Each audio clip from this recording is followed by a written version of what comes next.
Hello and welcome everybody to Crypto Rosetta. My name is Savage and today we're going to be looking at XRP again. This is going to be a follow-up video to the previous video we did, and it might be worth having a look at that so you have a bit more understanding of the things that we're talking about within this one. Before we jump into the TA, I'd like to say thank you for watching the video, and if you're enjoying the content, please smash that like button, hit that subscribe button if you haven't already, and turn on those bell notifications so you never miss a video. Also, in the comment section down below, we're always happy to hear back from you guys, so anything you want to say, drop it down there. Okay, so there were a few things we were talking about in the previous video, and potentially we were looking at this could have been a completed low into this point here, and basically what we could be looking at is the start of a different move to the upside. There are a lot of possibilities within this, so like I said, we need to track how these moves work to the upside. So one thing, the most immediate thing that I'm looking out for is the potential that we could look at this as a 1-2, and then this all could have been a third wave. So invalidation of this would come by crossing back above this 4168, and for the most part we are still within the typical fourth wave zone. So it is possible that we could actually look to travel into this and face rejection and look for further continuation. We also haven't been taken this 3731 yet. So we need to be aware until we take this high point and also this high point up here at 4184. Basically, we could look for continuation to the downside, and this would be looking for a deeper move.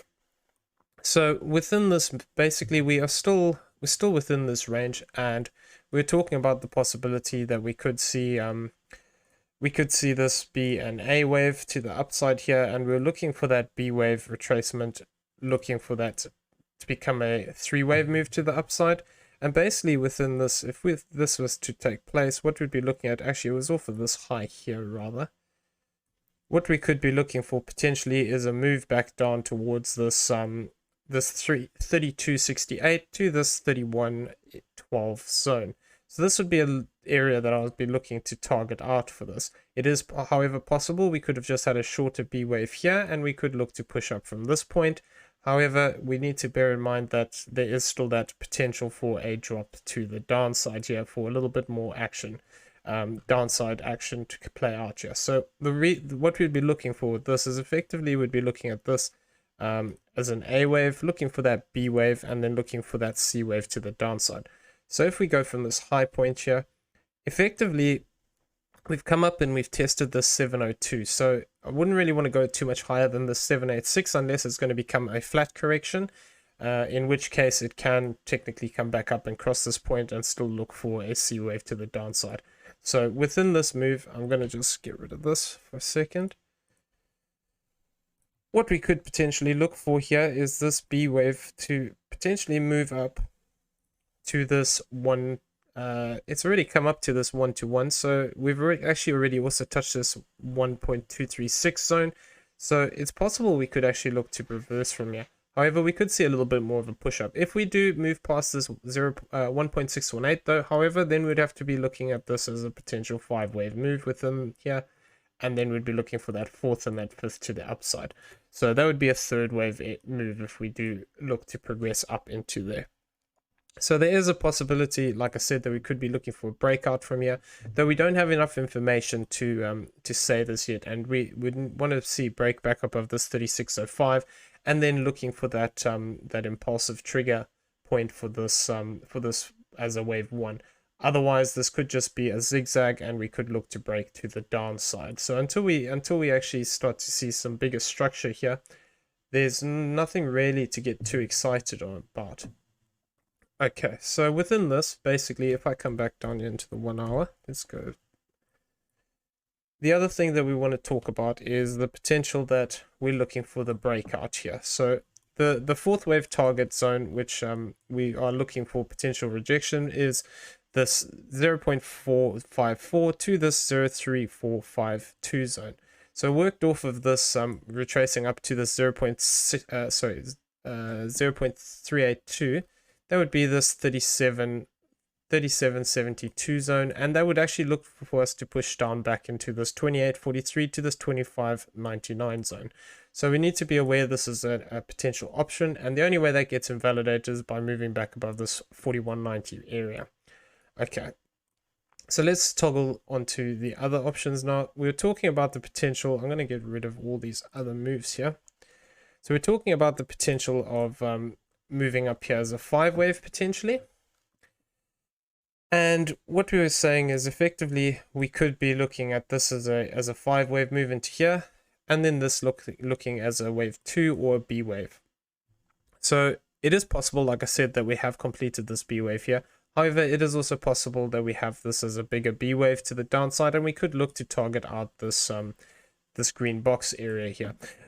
Losing this 30-cent range would actually indicate that we are looking for that lower target, in my opinion, and we could look at this as a potentially completed 4th wave, though I would have wanted it to take more time. So if we do break this low, I would still be looking at the structure within the move, just to see how we actually broke it, because it is possible that we could still break this with a B wave and then look for a push to the upside in a C wave as a flat correction. So we need to just be aware that that even if we lose this low, it is still possible to push up with a C wave in a 5-wave move. Okay, so that's what we're looking for here. Effectively, the impulsive trigger for this would be much higher still. This 43.34 would be the typical 3rd wave that we'd look for this as an impulse to the upside. There isn't enough information here. We can argue that it is potentially starting, and what we would be looking for then effectively would be to see whether we can hold this low here, this low point here, and alternatively, it's the wrong one, and alternatively also hold this low point here of this 33.11 and this 33.54. For as long as we hold these, there is potential we could see this extension to the upside, and what we'd be looking for effectively would be the potential that this could be a 1, a 2, and then we're looking for this 3, 4, 5 to the upside. If this is the case, what we'd be looking for as a typical 3rd wave target area would be this, let me get it right on this low here, would be a move above this 36-cent range. So that would be a typical 3rd wave. And the thing is, within this though, we'd have to assume that we're getting some extension, and we'd have to look at this as a 1, 2. This would be a 1, 2, potentially 3, 4, and looking for that 5th wave. So I would say if we are looking at this as an impulse, we would still be within this 3rd wave. So that could look to push us up to this zone that we're talking about here, this 36 cent.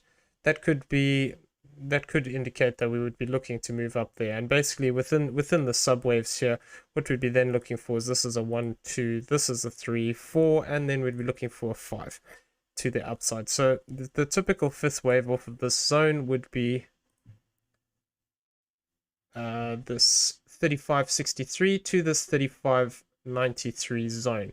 So this could be an area we look to actually push up into with this, which would then take us, would give us an additional 4th wave, which would look to potentially target out the same zone as this one, and then we'd be looking for that as a wave 3, and then that potential for a 4 and a 5. So we don't have enough confirmation here yet. It is possible, like I said, that we could just actually start to break down, and maybe the structure, maybe there's a 5-wave move within this, where this is a 1, 2, 3, 4, and a 5. This is a 4th and a 5th, and then we actually just start to break down. So we need to see how we react. If we lose this high point here of this 34.38, then it would actually invalidate this extension to the upside here, and we wouldn't be looking for the targets as shown. However, until we actually break back below this 33.54 and this 33.11, it is also possible that what we can get is an extension within here. And if I delete these off here for a second, we can always see the possibility of actually forming an additional 1 and a 2, and then looking for a 5-wave move to the upside like this. So there are a few options within this. We need to keep an eye on how these moves hold. Basically, if we are looking for this as, if this does become a 1, 2, and we do actually move to the downside, we wouldn't want to move much below this 33.94 zone. Otherwise, it would indicate to me that rather we are probably going to be coming back down deeper into the support zone. Yeah, so if we lose this 33.94, it becomes more likely that we're actually within a move to the downside, looking for this B wave low here. So until we actually cross these lines, it is possible we could still see some further extension to the upside. What we would want to see though is effectively, if we're looking at this as a potentially completed move, it would have to be slightly higher though, because yeah, I think there's an additional fourth and a fifth in here either way. Whether we look at this completed as a third wave here, or we look at it as a 2, 3, 4, 5, yeah. I think there is one more little pusher to the upside here. So it'll be interesting to see whether we can manage to get above this 36 cent zone. If we do manage to push above there, then we could look for this bigger 5-wave move. However, should we fail to do so, then I would be looking for this move into this B wave low here. If we drop below this 30 cent range, basically there's a few options. It can either be a flat correction. We'd have to see exactly how we fall down through that zone. There isn't really a good structure here for an impulse so far. But if we did actually move down, if I just throw this onto here, onto this low point, get on there, there we go. Depending on exactly how high we went here, but off of this current point, a move down past this 30 cent 89 would actually indicate we could actually have a 5-wave move to the downside. So this would be a 1, 2, and we'd look to break down for that 4 and 5. But until we break these lows, then we are effectively still looking for some upside potential here. Though we just need to keep an eye on what the rest of the market is doing, especially with Bitcoin and Ethereum. You know, if they start to retrace, you can assume that we're going to be retracing with this as well. So it's one of those things. We just need to give it a bit more time to see how it plays out. So the alternative options that we were talking about here is the potential that we could also see this. If we do get a 5-wave move here, we could still see rejection for a C-wave move to the downside, where this is basically just a C-wave up into this zone here of this 49.48 to this 41.99. Like I said in the previous video, we went all over a lot of these options and it was quite in depth. So if you took value from this one, then you might enjoy that one as well. Okay, so I'm going to leave the video there. I hope everyone found it useful. If you did, please smash that like button, hit that subscribe button if you haven't already, and leave us some feedback in the comment section down below. Appreciate all you guys' support, and we will see you in the next video. Take care out there, everybody.